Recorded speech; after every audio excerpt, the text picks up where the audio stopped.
When we talk about the expansion of war in the Middle East, we have to understand something fundamental.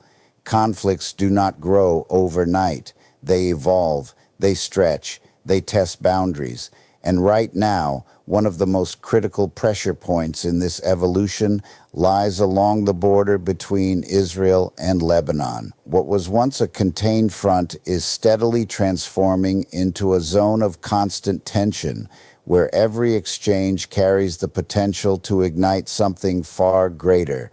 You see, borders in this region are not just lines on a map, they are psychological fault lines. They represent history, identity, memory, and unresolved conflict. Along this particular border, the presence of Hezbollah changes everything. This is not a conventional military force operating within traditional rules of engagement. It is a highly organized, deeply embedded actor with both political influence and military capability, and that dual identity makes the situation far more complex than a simple state-to-state conflict. What we are witnessing is a pattern: rocket fire launched across the border, followed by calculated retaliation, then another strike, then another response. And on the surface, it may look like a cycle, something repetitive, even predictable. But beneath that repetition is escalation. Each exchange is slightly more intense, slightly more deliberate, slightly more dangerous than the last. It's like pressure building beneath the surface of the earth, silent at first, but inevitably leading to rupture. And here's where the psychological dimension becomes critical. Both sides are not just reacting, they are signaling. Every strike carries a message about strength, about deterrence, about limits. But the danger is this: when messages are sent through violence, they are often misinterpreted. And misinterpretation in a conflict zone is not a minor error, it is a trigger. Think about it. One side believes it is showing restraint, the other perceives weakness. One side believes it is drawing a red line, the other sees it as an invitation to push further. This is how wars expand, not always through intention, but through perception. Now add to this the reality that communities on both sides of the border are living under constant threat. Civilians are evacuating, schools are closing, economies are slowing down. Fear becomes part of daily life. And when fear becomes normalized, decision-making changes. Leaders feel pressure to act more aggressively. Populations become less tolerant of restraint. The emotional temperature rises, and with it, the likelihood of miscalculation. We also have to acknowledge the strategic importance of this northern front. For Israel, the possibility of a full-scale confrontation with Hezbollah represents a multi-front challenge that stretches military resources and complicates defense strategies. For Hezbollah, engaging along the border is not just about immediate tactics. It's about positioning, influence, and demonstrating capability in a broader regional context. So what we're really looking at is not just a border conflict, it's a strategic chessboard. Every move is calculated, but the game itself is unstable. And in an unstable game, even the most calculated move can have unintended consequences. This is why it's so important to shift our thinking. We cannot afford to see these clashes as isolated incidents. They are signals of something larger taking shape. They are indicators that the conflict is no longer contained within one geography or one narrative. It is expanding geographically, politically, and psychologically. And here's the deeper truth. The longer this tension continues, the more it reshapes reality. What was once unthinkable becomes possible. What was once a red line becomes negotiable. And slowly, almost imperceptibly, the threshold for a wider war lowers. That is the moment we are approaching. Not a sudden explosion, but a gradual normalization of escalation. So the question is not whether tensions are rising. We already know they are. The real question is whether those tensions will be recognized for what they are, warning signs. Because history has shown us time and time again that the greatest conflicts are not born out of nowhere. They are built piece by piece in moments just like this. And if we fail to understand the significance of these moments, if we dismiss them as routine or inevitable, then we become passive observers in a process that demands awareness and action. Because in the end, the border is not just a place where conflict happens, it is a mirror reflecting how far we are willing to let it go.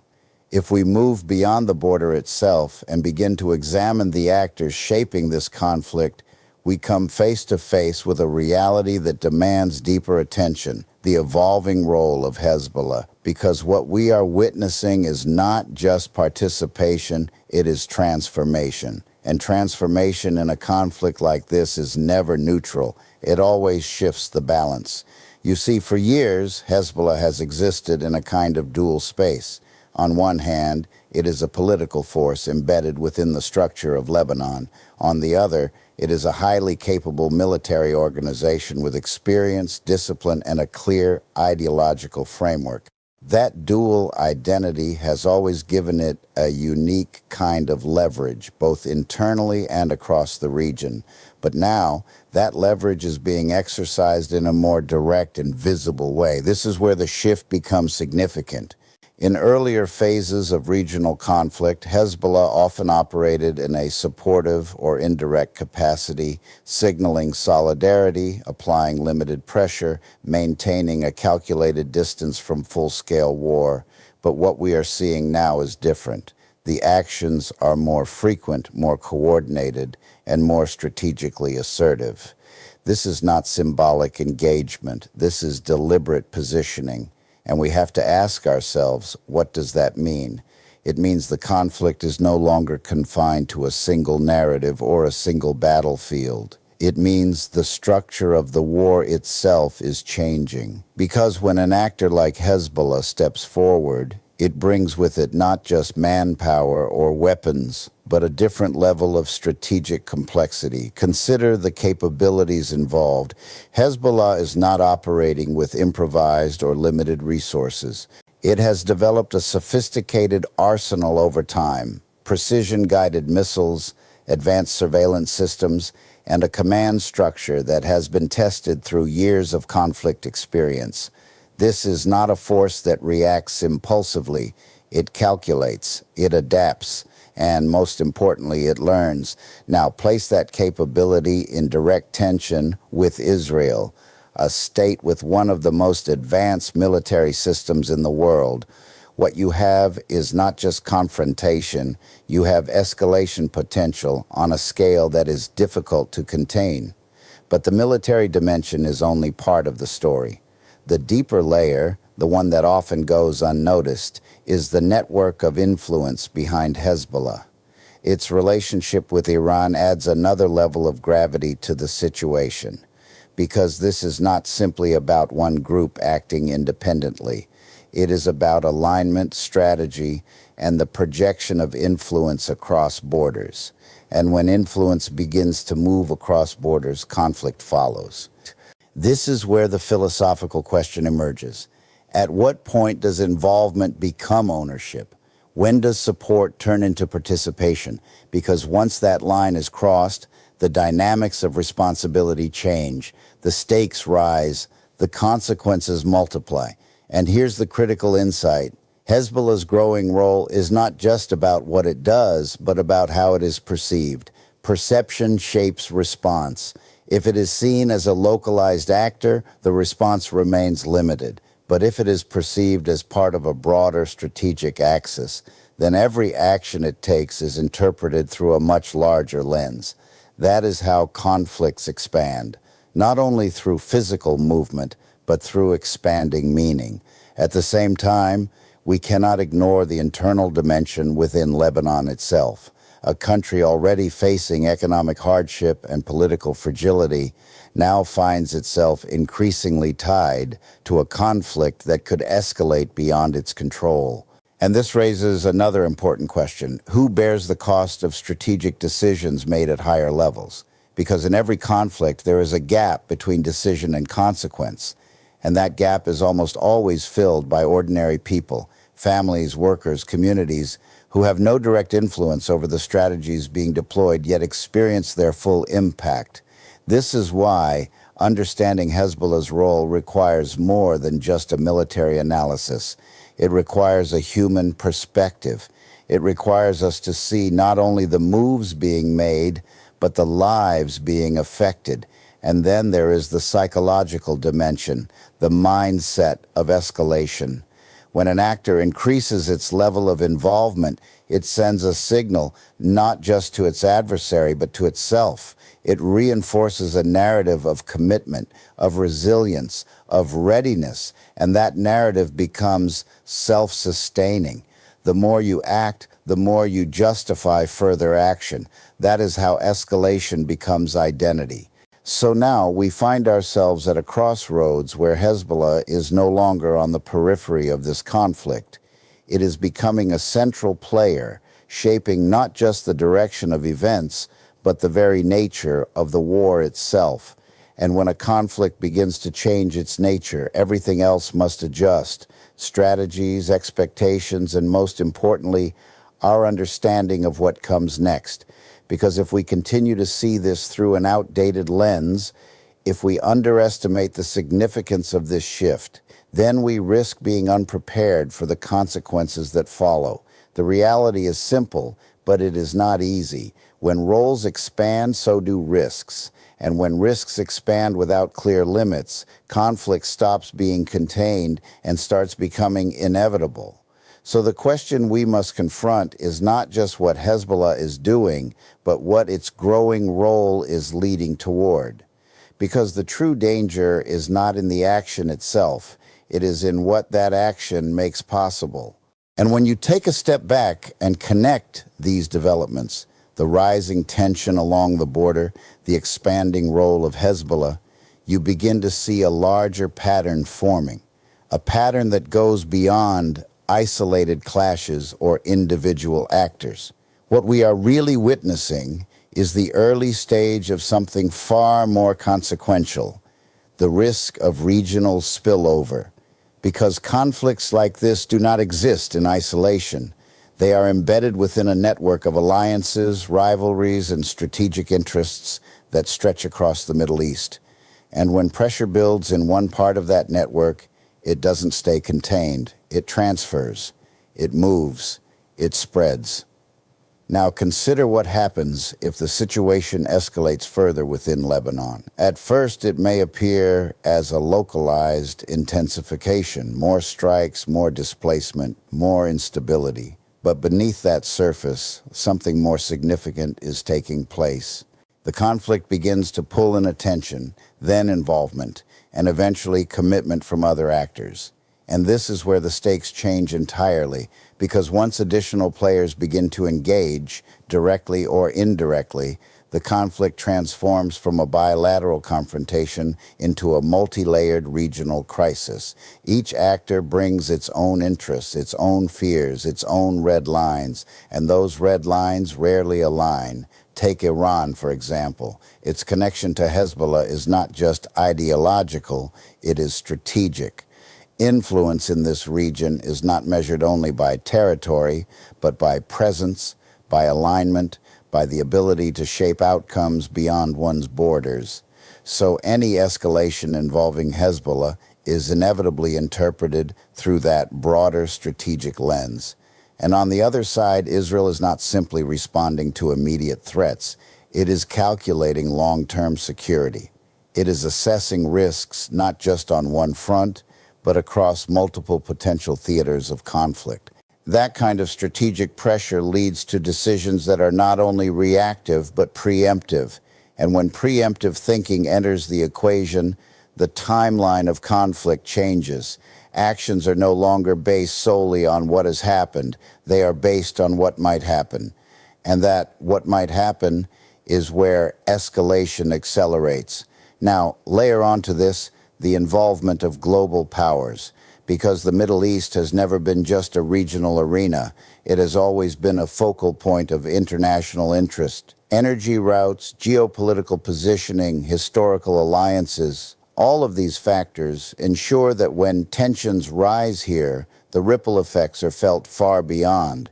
So what begins as a localized conflict has the potential to draw in larger forces, not always through direct confrontation, but through support, through positioning, through strategic signaling. And the more actors involved, the more complex the situation becomes. But complexity is not just a logistical challenge, it is a psychological one. Because when multiple actors are engaged, clarity disappears. Intentions become harder to read. Signals become harder to interpret. And in that uncertainty, fear begins to guide decision-making. Not clarity, not strategy, fear. And fear in a conflict environment is one of the most dangerous forces there is. It pushes leaders to act faster than they should. It pushes systems to respond more aggressively than intended. And perhaps most importantly, it reduces the space for restraint. Because when you believe that hesitation could cost you everything, restraint starts to feel like risk. This is how regional spillover happens, not as a sudden explosion, but as a gradual erosion of boundaries. Political boundaries, strategic boundaries, psychological boundaries, they all begin to blur. And here's the deeper philosophical insight. The more interconnected a conflict becomes, the less control any single actor has over its outcome. Everyone is influencing the situation, but no one is fully controlling it. That is the paradox of escalation. Each actor believes it is acting in its own interest, making calculated decisions, maintaining control, but collectively, those decisions create a system that becomes increasingly unpredictable, and unpredictability is the breeding ground of crisis.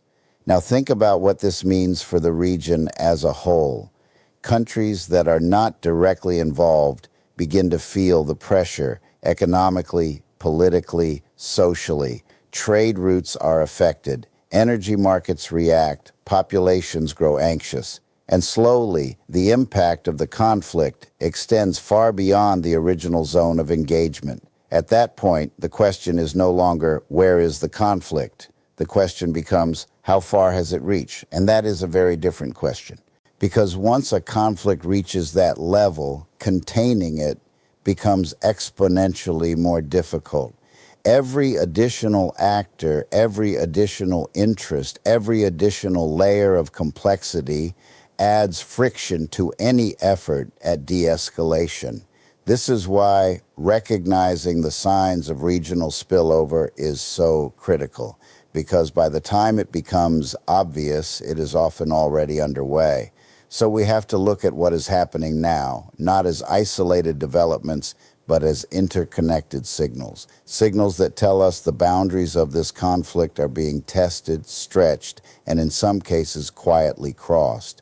And if those signals are ignored, if they are minimized or misunderstood, then we risk allowing a contained conflict to evolve into something far more widespread and far more difficult to resolve. Because the truth is, wars rarely announce their expansion. They reveal it slowly, subtly, step by step. And by the time everyone sees it clearly, the cost of stopping it has already become much higher. So the real responsibility lies in awareness, in recognizing the pattern before it becomes the outcome. Because once a conflict stops being local, it stops being limited. And when it stops being limited, it starts rewriting the future for everyone involved. And when we bring all of this together, the rising tension along the border, the expanding role of Hezbollah, and the very real risk of regional spillover, we arrive at the most human dimension of this entire situation, the consequences. Not the strategic consequences, not the geopolitical calculations, but the lived reality of millions of people caught in the path of something they did not choose. Because every escalation, every exchange, every shift in strategy ultimately translates into something tangible. It becomes a family forced to leave their home in Lebanon. It becomes a child growing up under the constant sound of sirens in Israel. It becomes a worker who no longer has access to stable income, a community that no longer feels safe, a future that no longer feels predictable. And this is where we have to confront a difficult truth. War is often discussed in the language of power, but it is experienced in the language of loss. Now, from a distance, it's easy to focus on strategy, who gains advantage, who controls territory, who sends the stronger message. But when you move closer, when you look at the ground level reality, those questions begin to lose their meaning. Because for the people living through it, the question is much simpler. How do I survive today? And what will tomorrow look like? And the answer to that question becomes more uncertain with every expansion of the conflict. Take the issue of displacement. As tensions rise and strikes intensify, entire communities are forced to move, not because they want to, but because staying is no longer an option. And displacement is not just physical, it is psychological. It disrupts identity, stability, and the sense of belonging that people rely on to navigate their lives. When you remove someone from their home, you are not just changing their location, you are changing their relationship with the world.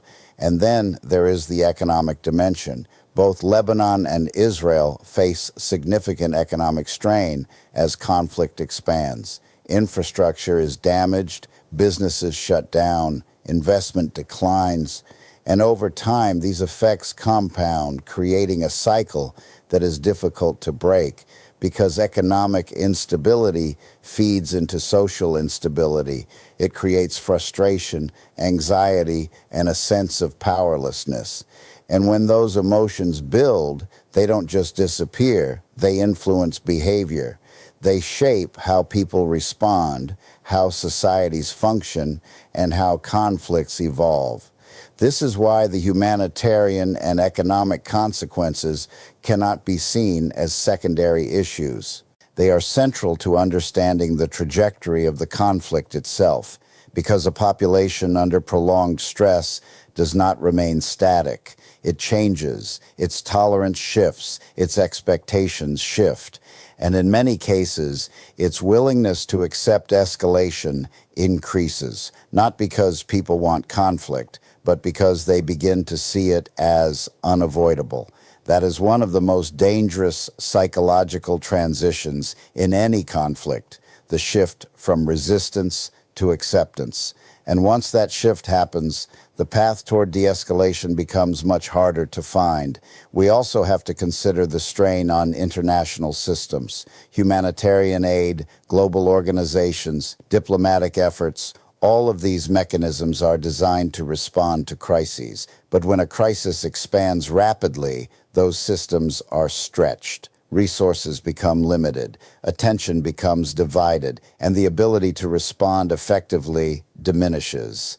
So what you end up with is a situation where the need is growing, but the capacity to meet that need is shrinking. And that gap, that space between need and response, is where suffering intensifies. Now let's step back and look at the philosophical dimension of all this. What does it say about us as a global community when these patterns repeat? When warning signs are visible, when consequences are predictable, and yet the cycle continues? It tells us that awareness alone is not enough. Information alone is not enough. There has to be a shift in how we engage with these realities, not just as observers, but as participants in a shared global system. Because whether directly or indirectly, conflicts like this affect all of us. Through economic ripple effects, through political shifts, through humanitarian responsibilities, we are all connected to the outcome. And that connection comes with a responsibility.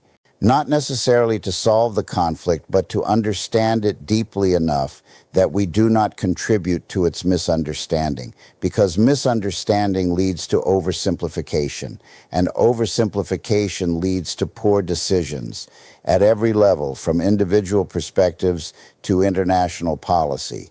So the challenge is not just to see what is happening, but to see it clearly, to recognize the human cost behind the headlines, to understand that every escalation carries consequences that extend far beyond the immediate moment, and more importantly, to ask ourselves what role awareness plays in shaping the future.